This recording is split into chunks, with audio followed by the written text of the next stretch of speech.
প্রবাসী সুন্দরী স্ত্রীদের ধর্ষণকারী সেই মামুনকে নিয়ে কালবেলায় সংবাদ প্রকাশের পর তার বিরুদ্ধে বেরিয়ে আসছে একের পর এক চাঞ্চল্যকর তথ্য।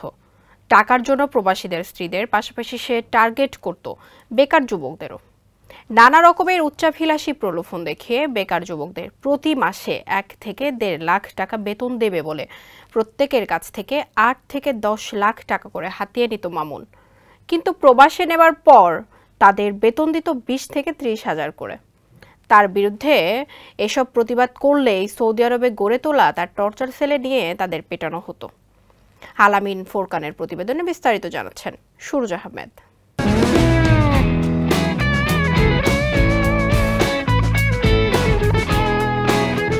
সুন্দরী নারীদের পাশাপাশি এলাকার বেকার যুবকদের প্রতিও টার্গেট ছিল প্রবাসী আল মামুনের। প্রতি মাসে 1 লাখ বা তারও বেশি টাকা বেতন দেওয়া হবে এমন প্রলোভন দেখিয়ে বেকার যুবকদের কাছ থেকে 8 থেকে 10 লাখ টাকা করে হাতিয়ে নিতেন মামুন।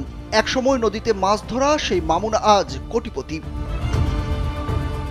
নানা প্রলোভন দেখিয়ে বেকার যুবকদের সৌদি নেয়ার পরে কথা মতো কাজ দেওয়া হতো না, বেতনও দেওয়া হতো খুব সামান্য। যদি কেউ তার অন্যায়ের প্রতিবাদ করে তার কপালেই নেমে আসে দুঃখ। টর্চার সেলে নিয়ে চালানো হয় অমানসিক নির্যাতন। অন্ধকার রুমে দিনের পর দিন আটকে রেখে দেয়া হয় মানসিক শাস্তিও। আগে মিডে কথা কইছে টাকা নেওয়ার আগে, যখনই গেছি যাইয়েই বন্দি করছে ভাই। এটা যে ঘর যে রুমে দিয়েছে 1 মাসের ভিতর 2 মাসের ভিতর আমি মনির মিয়া কেমন মানুষ, এই যে খোকন এর বিভিন্ন নাম আছে, 3-4টা নাম আছে তার। হারা হুমকি দেম কি দেয় কইতেছে যদি এই কথা কোনানে যাই কও, কোনো মিডিয়ায় কও বা কোনানে কও, তাই মামলায় একটার পর একটা দিতে থাকবো। আমার আছে টিয়া। আর একটা প্রতিষ্ঠান আছে, যদি কিছু বলতে চাই তো ওই প্রতিষ্ঠানে নিয়ে মারধর করে। অত্যাচার সহ্য না হইয়া পালরিয়া আমি অনুপায়ে পলাইয়েছি, বাতা পলাইয়ে পুলিশের হাতে ধরা দিয়ে দেশে চলে এসেছি। বরগুনার পাথরঘাটা উপজেলার দক্ষিণ চরদুয়ানি এলাকার প্রবাসী আল মামুনের বিরুদ্ধে এসব অভিযোগ করেছেন ভুক্তভোগীরা। মামুনের নির্যাতন সহ্য করতে না পেরে অনেকেই পালিয়ে এসেছে দেশে। ধার করে 8 লাখ টাকা দিয়ে প্রবাসে নিয়ে 4 বছরেও দেনা পরিশোধ করতে পারেননি অনেকেই। এলাকার কয়েকশো বেকার যুবক তার এই প্রতারণার শিকার। আমার ঠিক মতন বেতনও দেয় নাই। ও মনে করেন আমার 50,000 40,000 60,000 টাকা বেতন দিয়েছে। আর মাসে মাসে মনে করেন আমার 300 400 500 টাকা আমার ও দিয়েছে বেতন, আর তার সব কাটিয়ে নিয়েছে। এরকম হিসাব করেও মনে করেন আমার 12 লাখ টাকার মতন হিসাব করে লইয়ে গেছে। ও দিতে আমার দিতে খরচপাতি ঘুম তোমার কেটে কি আমার দিতে 15,000 10,000 এইরকম, এতে কি আমার সংসার চলে? তবে প্রবাসী আল মামুনকে দেশে বসে সহযোগিতা করার অভিযোগ আছে দক্ষিণ চরদুয়ানির ইউপি সদস্য ফোরকান মিয়ার বিরুদ্ধে, যার সঙ্গে প্রতিদিনই যোগাযোগ হয় মামুনের। তবে এই বিষয়টি নিয়ে ইউপি সদস্য ফোরকান মিয়ার কাছে জানতে চাইলে তিনি কোনো উত্তর দেননি।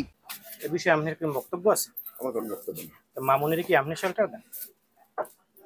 আপনার ছত্র ছায় নাকি মামুন চলে? আর উপজেলা নির্বাহী কর্মকর্তা রুকনুজ্জামান খান জানান, এরই মধ্যে আল মামুনের বিষয়টি তিনি জেনেছেন। কেউ অভিযোগ দিলে খোঁজ খবর নিয়ে অগ্রাধিকার ভিত্তিতে ব্যবস্থা নেওয়ার আশ্বাস দিয়েছেন তিনি। আল মামুনের যে বিষয়টা জানতে পেরেছি, বিভিন্ন মাধ্যমে হলে জানতে পেরেছি, এখন পর্যন্ত কোনো লিখিত বা ওইরকম কোনো অভিযোগ আসেনি।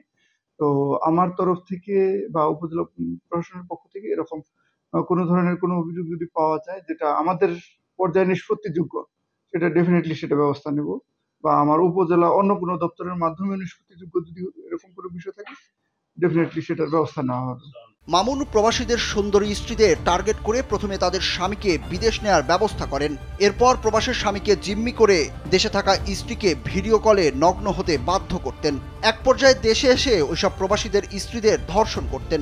এভাবেই চলতে থাকে দিনের পর দিন তার অনৈতিক কার্যক্রম। যখনই প্রবাসীদের স্ত্রী বেঁকে বসে তখনই বিদেশে থাকা স্বামীকে নির্যাতন করে মামুন। সুরজ আহমেদ, কালবেলা।